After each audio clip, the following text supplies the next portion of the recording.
What's up, founders, and welcome back to the In Demand podcast, where we talk all about how to reach your very first 1 million in ARR. I'm your host, Orangio, and I'm the founder of DemandMaven, where we work with early-stage SaaS companies on reaching their very first growth milestones. Let's do this. What's up, everyone? Okay, so we are just going to jump right into it. This one is a little bit impromptu, somewhat off the cuff. I actually wrote about this on LinkedIn, so if you saw my post, then you're going to know exactly what this is about.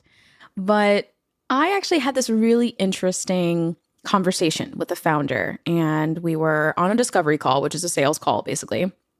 And we were figuring out, like, hey, does it make sense to work together? Like, what are some of the challenges that you're experiencing?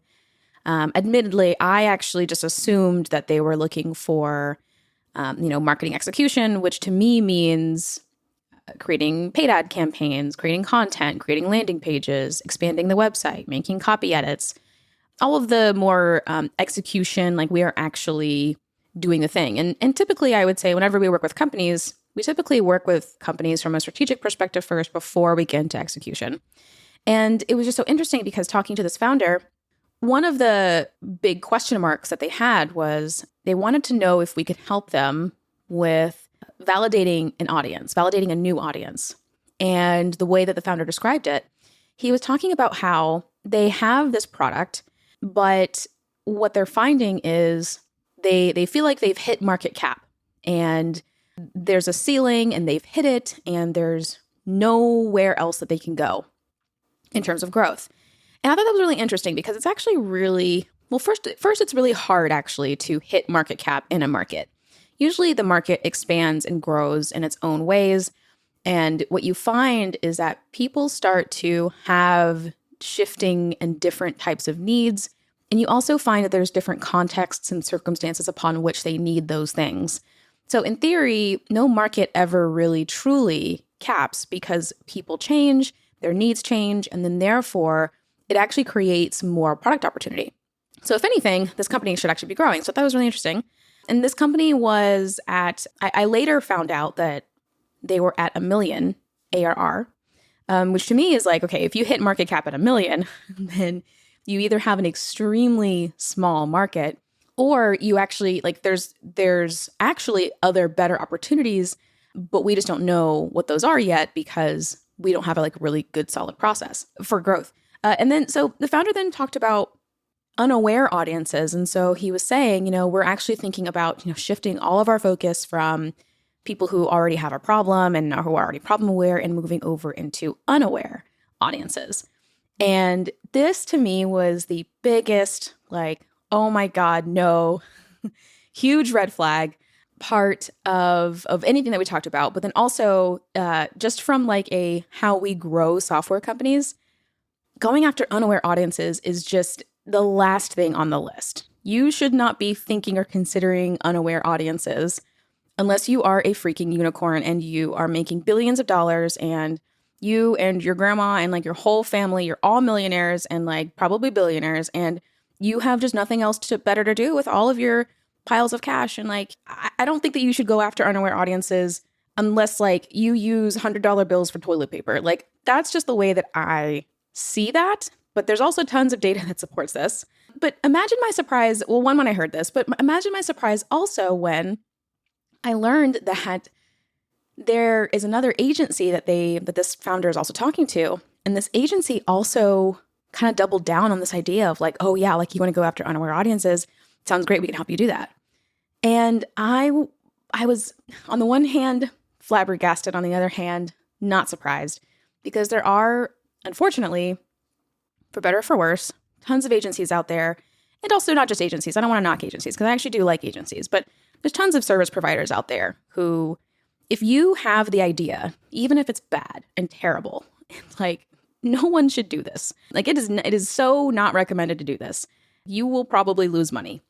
There are still some service providers out there who will still say, okay, yes, I'm happy to help you dig your own grave, or I'm happy to help you burn this cash in the front yard. And it makes me, it definitely makes me sad. There's just a certain level of integrity that I have that I hope that others have as well.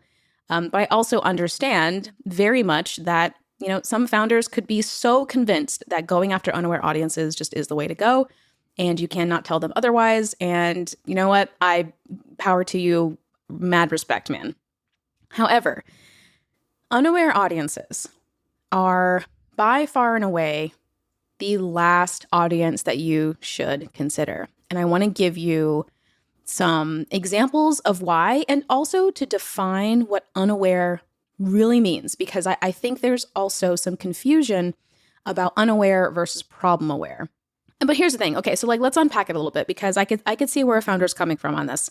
You get to a place to where you're like, okay, I have this product and I got to get it in front of the right people, but I don't really know who the right kind of customer is.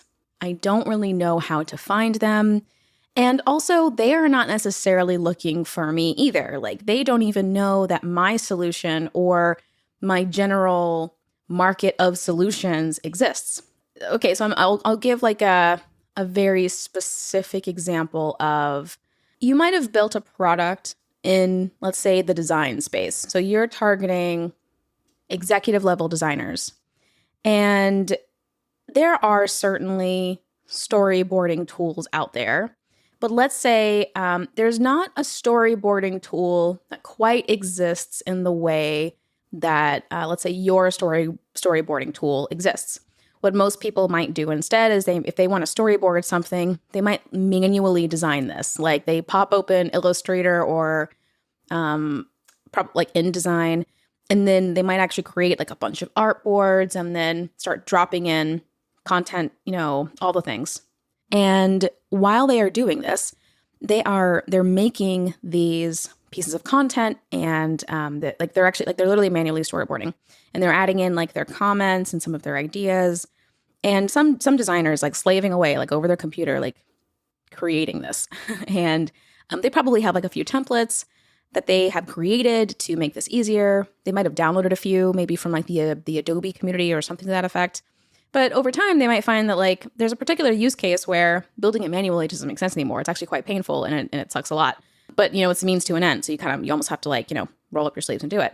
Well, in this scenario, we might not ever think there might be a software that does this, and that's okay, because based off of the definition of unaware, problem aware, solution aware, all of this is based, by the way, on Eugene Schwartz's 5 levels of awareness. But in this moment, we actually are problem aware. We just don't think, oh, maybe there's solutions, and then therefore create the solution aware process. So I guess before I get into the nitty-gritty details of this and really unpack it, let me just start first with the 5 levels of awareness. You've seen this chart a million times, but there's generally, I'm pretty sure it's 5. So we start with unaware folks. These are people who truly do not even think that there is a problem. There is no pain that they experience. There's nothing frustrating about the particular context that we're looking for pain or problems in. So let's say I am perfectly happy creating these storyboards manually. I'm getting paid to do it. There's no problem with me doing it this way. I do not have pressure to do this faster.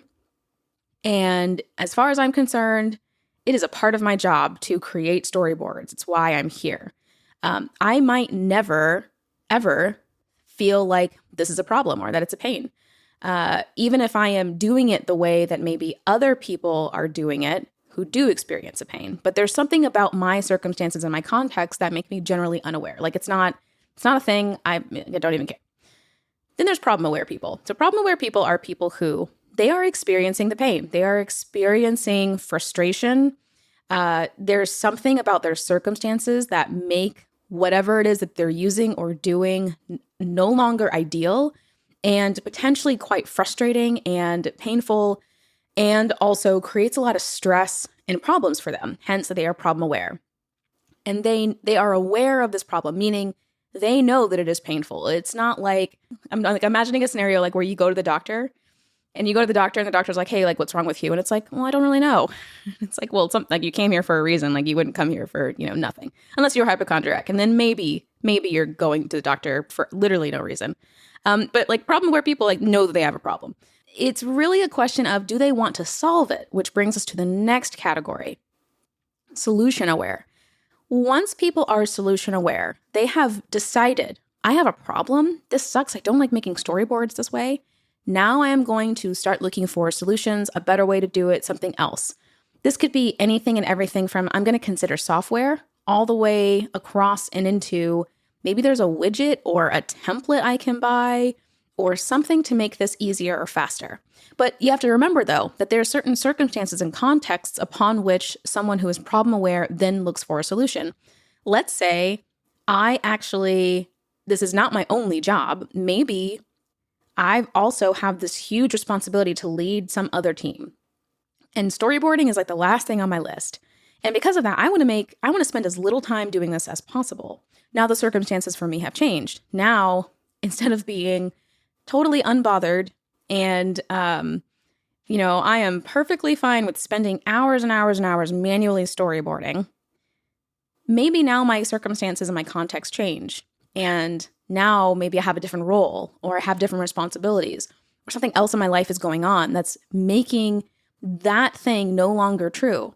Now I have a problem. And on top of that, I probably should start thinking about finding solutions. But again, the problem has to be big enough for me to start finding solutions. So then we go from solution aware.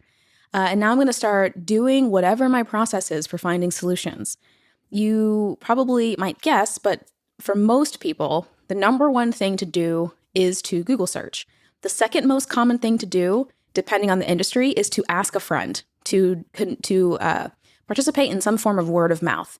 And now people are going through the process of finding solutions. And there's a million billion ways that people can do this.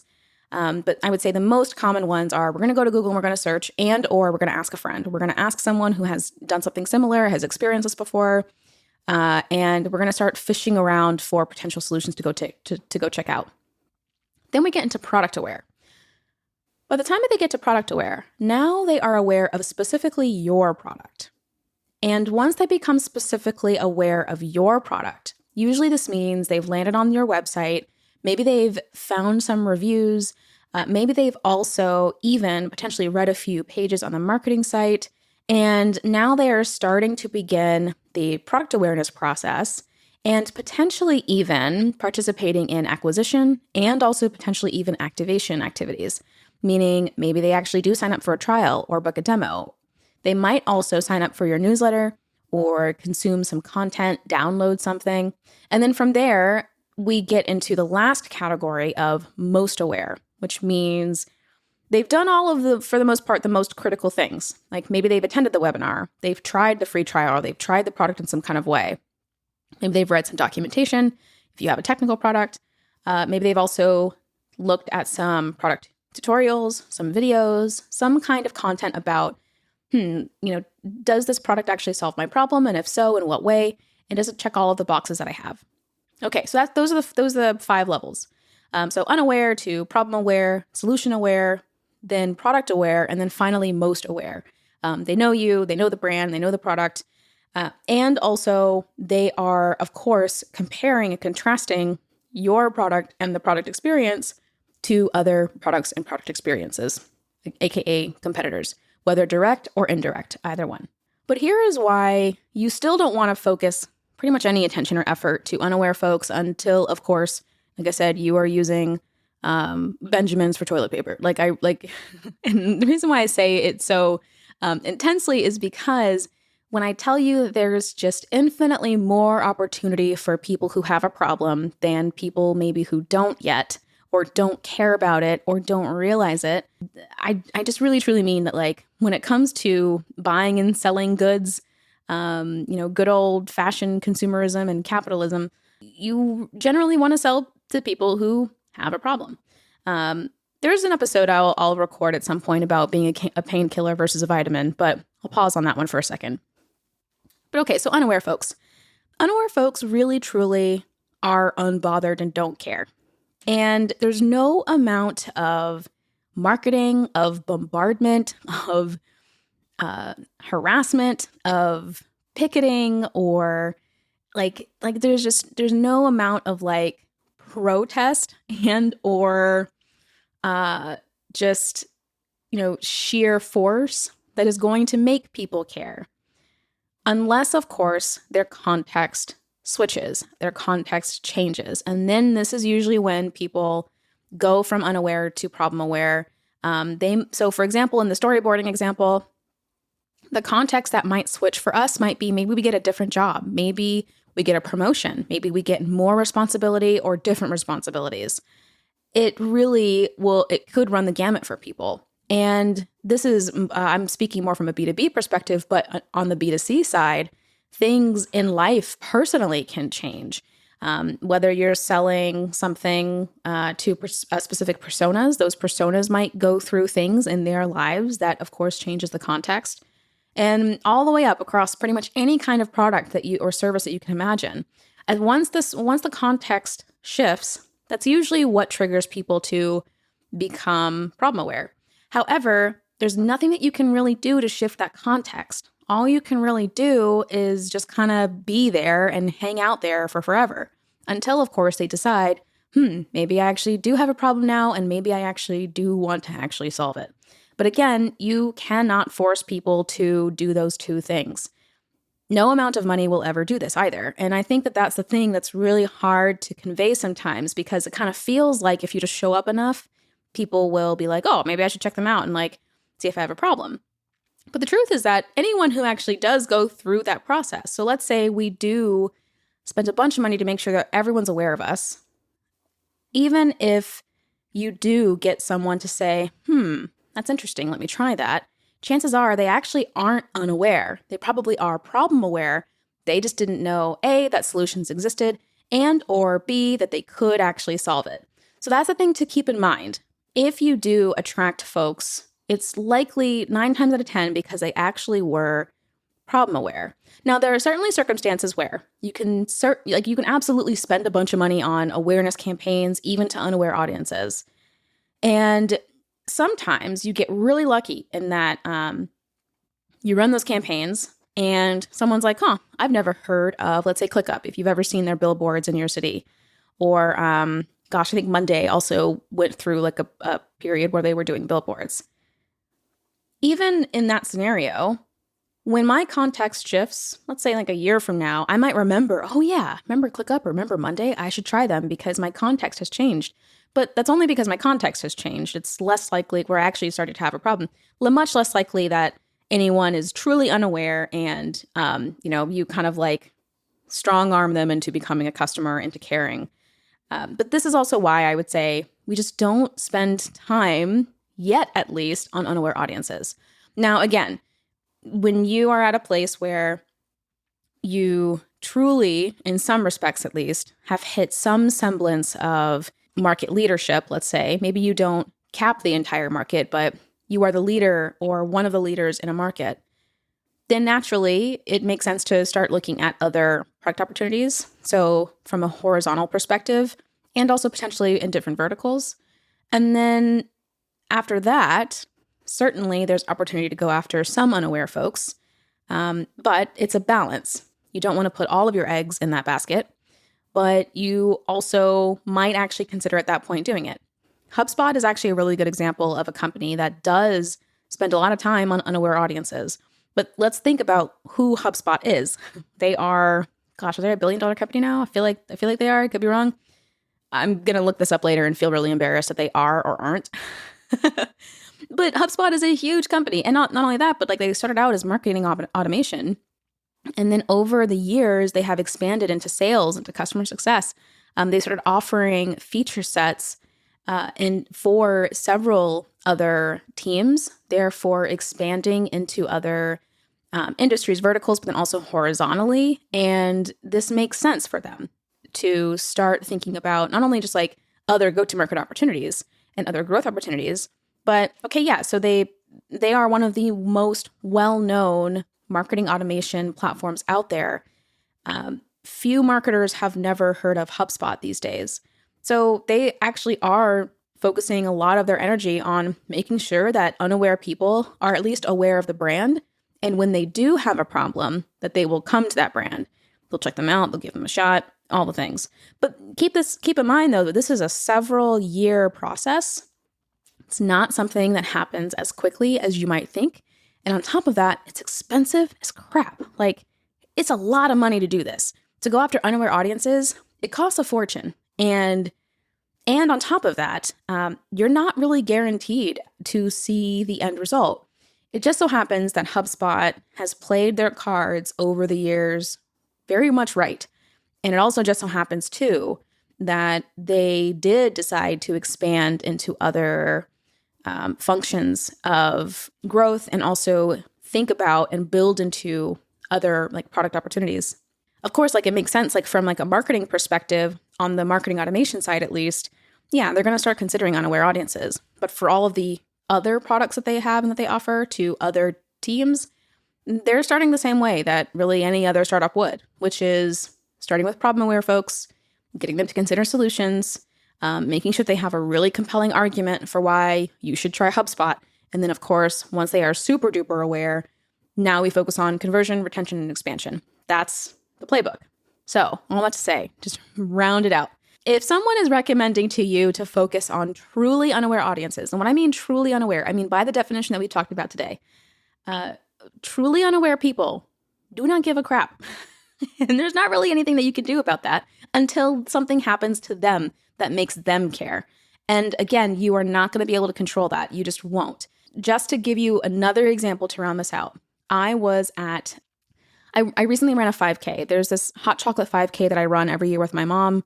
Obviously, the past couple of years, we have not run the 5K, but this year we did for the first time in 2 years. And whoa, I was actually extremely satisfied with how I did. I ran a time I was not expecting to get, and I was actually quite proud.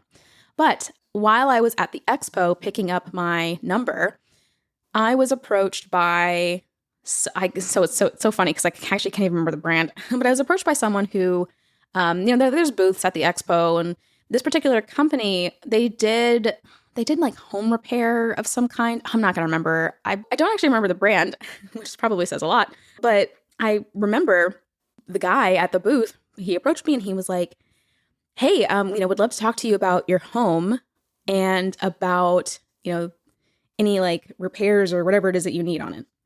And I was like, oh, I don't have a home. I live in an apartment. And he immediately was like, oh, okay, yeah, like you don't have a problem. So, or like you've not experienced the problem.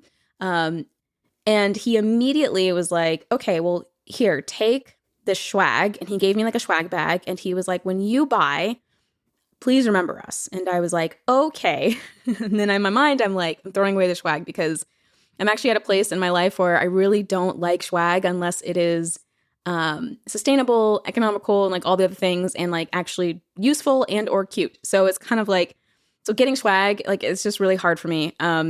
So I don't even know what I did with it, to be honest. But I respected the fact that he was like, hey, yeah, I'm not gonna bore you to death with stuff that you don't or haven't experienced. So it's not worth it to me to, spend time talking your ear off when like you don't even have a home, and like our services that we offer, we're not ever going to be able to help you.